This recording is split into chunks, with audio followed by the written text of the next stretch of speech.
أعوذ بالله من الشيطان الرجيم مدرسے کے اساتذہ کرام کا انتہائی مشکور و ممنون ہوں کہ اس پررونق محفل بمناسبت ولادت وسعادت مولا المؤمنین منعقد کرتے ہوئے علم کی دوستی کا ثبوت دیتے ہوئے باب العلم کی ولادت وسعادت کی مناسبت سے آج یہ تقریب رونق آپ نے برگزار کیا، تو اسی کی مناسبت سے جو کہ کافی وقت پہ آئے ہیں اور چھوٹے چھوٹے بچے ہیں جو اپنے گفٹ یا میڈل وصول کرنے کے بعد ان کے دلوں میں یہ شوق پیدا ہوا ہے کہ میں اس کو جلدی لے جا کے گھر میں دیکھا، تو لہٰذا ان کو زیادہ روکنا مناسب نہیں سمجھتا۔ ایک قول ہے جو وصیت نامے کی عنوان سے انتہائی طولانی وصیت نامہ ہے جو مولا امیر المؤمنین علی بن ابی طالب علیہ السلام نے اپنے بیٹوں کے لیے مخاطب ہو کے بالخصوص امام حسن مجتبیٰ کو خطاب کرتے ہوئے فرمایا ہے، تو تمام اس عرائض کو میں نے کم کر کے صرف وہ حصہ لیا ہے جو علم سے مربوط ہے، تربیت سے مربوط ہے، جہاں کو مولا امیر المؤمنین فرماتے ہیں انما قلب حدث الارض الخالیہ، کہتے ہیں مولا فرماتے ہیں کہ بچے کا دل جو نہ انسان کا دل کہے یا بچے کا دل کہے وہ خالی زمین کی طرح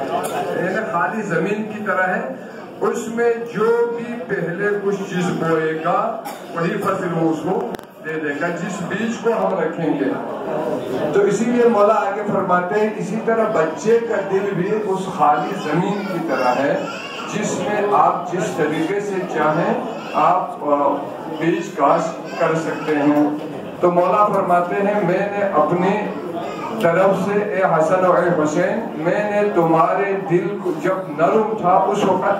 میں نے اپنے خواہش کے مطابق تمہارے اندر وہ تمام چیزیں ڈال دی ہیں جس کو تم نے قبول بھی کیا ہے۔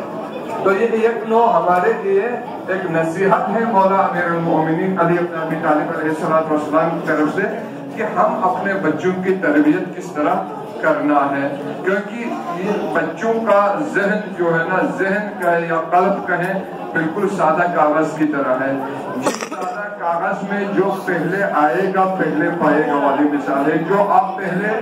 ڈال دیتے، تو اس لیے ضروری ہے کہ ہم اپنے بچوں کے اذہان میں یہ چیز ڈال دیں تاکہ مولا امیر المؤمنین کی معرفت جو ہے نا بچوں کے دل میں ڈال دے، قرآن سے محبت بچوں کے دل میں ڈال دے، اور اگر ممکن ہو سکے تو اس مدرسے کو جو تربیتگاہ اطفال ہے، مولا امیر المؤمنین فرماتے ہیں کہ بہترین شغل کیا ہے؟ بچوں کا تربیت کرنا، اس کو بہترین شغل قرار دیا ہے امام نے۔ تو بہترین مشغلہ بچوں کا، اسی طریقے سے بچوں کو جلب کرنا مدرسے کی طرف، بچوں کو جلب کرنا مساجد کی طرف، کیونکہ اس لیے ہمارے مساجد میں، ہمارے مدارس میں ایسے مسجد کی طرف آ جاتا ہو، مسجد میں آنے کے بعد ان کو خوشی ہو جائے۔ تو یہ تمام پروگرام جو ہے نا ہمارے دین کی تقویت دین کے سلسلے میں ہمیں لازمی ہے، اس لیے چونکہ یہاں پر اراکین انجمن تشریف رکھتے ہیں تو میں ان کے لیے بھی ان سے بھی یہی درخواست کرنا چاہوں گا کہ آپ لوگ ان مدارس کے اوپر اپنا زیادہ سے زیادہ توجہ کریں، اور جدید دور کی سسٹم کی نظام کے تحت چلتے ہوئے اپنے مدارس اور مساجد کو جذاب سے جذاب تر بنانے کی کوشش کریں، تاکہ ہمیں کسی کو حکم دینا نہ پڑے کہ آپ مسجد جائیں۔ گھر میں ماؤں کو، بہنوں کو، والدین کو یعنی لاٹھی لے کے بچوں کے سر پہ کھڑا رہنے کی ضرورت نہ پڑے کہ آپ مدرسہ جائیں، بلکہ ٹائم آنے پر لڑکا خود گھر سے لڑ کے مدرسہ آ جائے۔ تب ہماری کامیابی ہے ان نونہالوں کے لیے۔ تو مختلف پروگرام کے طریقے، جس طرح آج کا یہ پروگرام ہوا، تو کبھی آپ لوگ وزٹ کا پروگرام رہے کسی پارک میں اپنے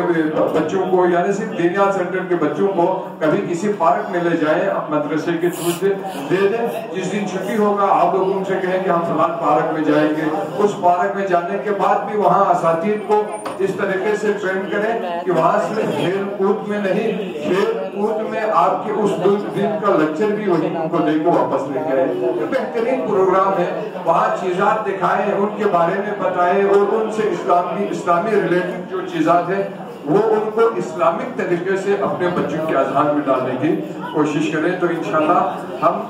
کامیابی پر بھی ہمارے مستقبل کے معمار ہیں۔ انہوں نے آگے جا کے اس مسئلہ کو ذمہ داری اٹھانا ہے، تو میری دعا ہے پروردگار ہم سب کو خلوص دل کے ساتھ اس دین حقہ کی آبیاری کے لیے کوشش کرنے کی توفیق عطا فرمائے۔